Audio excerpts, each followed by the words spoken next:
The year is 1971. We're in the heat of Wisconsin versus Yoder. This case brought up an interesting question. What happens when a person's choice goes against the law? You would think the law gets priority, right? Let me explain.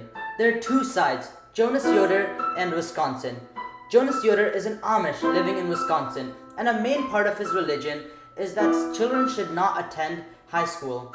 However, Wisconsin mandates it that you have to attend school until you're 16 years old. This conflicting ideology led to a case in Greene County Court where Yoder argued that the law took away his freedom of expression. However, the court ruled against him and fined him a staggering $5. This made Yoder angry. This case was taken up to the Wisconsin Supreme Court, where Yoder got what he desired. However, Wisconsin was not happy. So, Wisconsin appealed to the Supreme Court of the United States, and the tale began.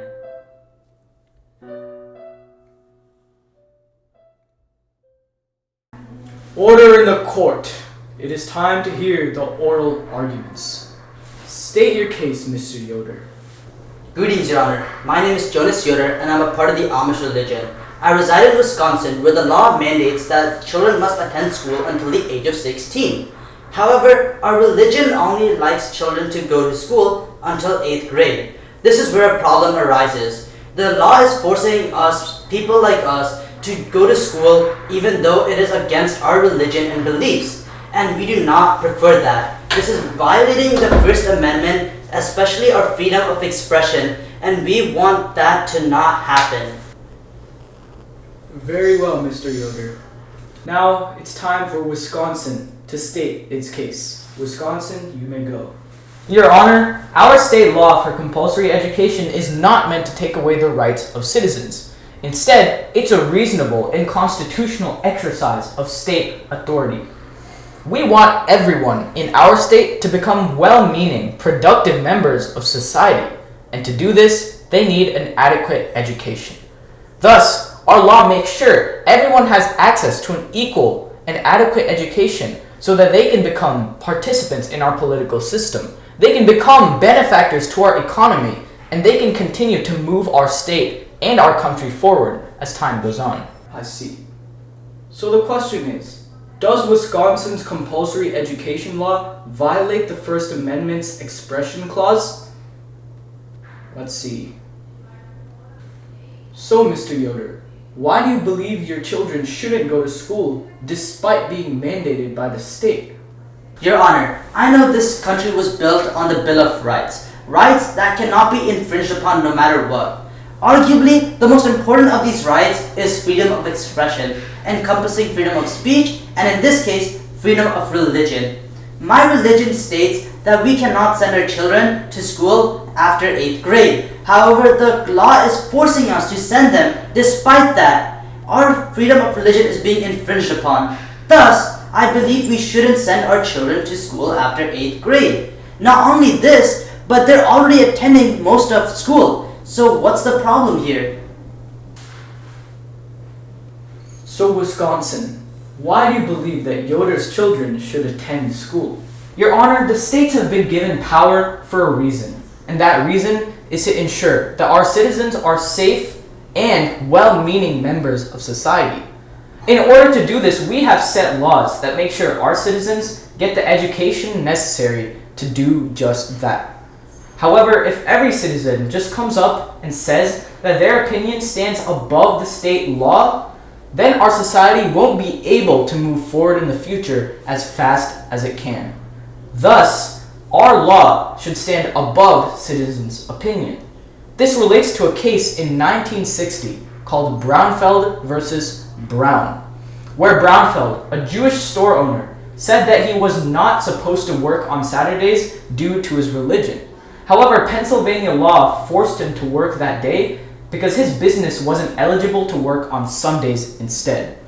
However, the court ruled that Pennsylvania law stood above Brownfeld's opinion, and they said that just because someone has the right to act upon a religion doesn't make that free from government restriction.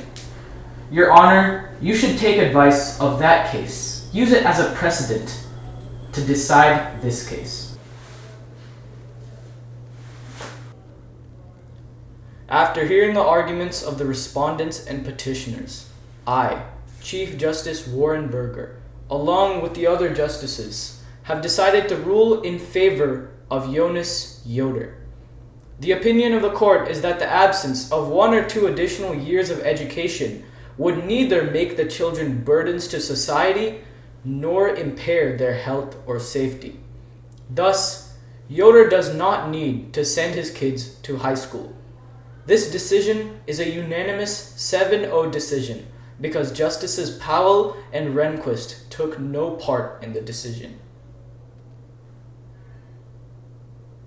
The article we chose was Wisconsin versus Yoder on Free Speech Center. The reason this site is really good is because it gives an in-depth explanation of both sides, and it also gives additional cases that relate to both sides, such as another case that supports Yoder's side and another case that supports Wisconsin's side, giving you more details on how the cases work, and it gives you additional cases to see what the justices did in those scenarios.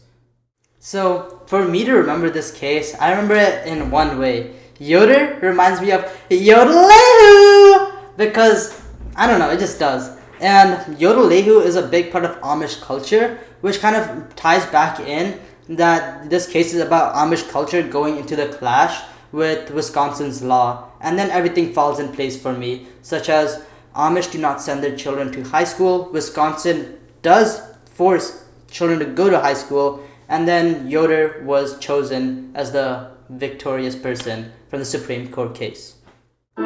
This court case is very prominent when compared to other landmark cases our country has witnessed.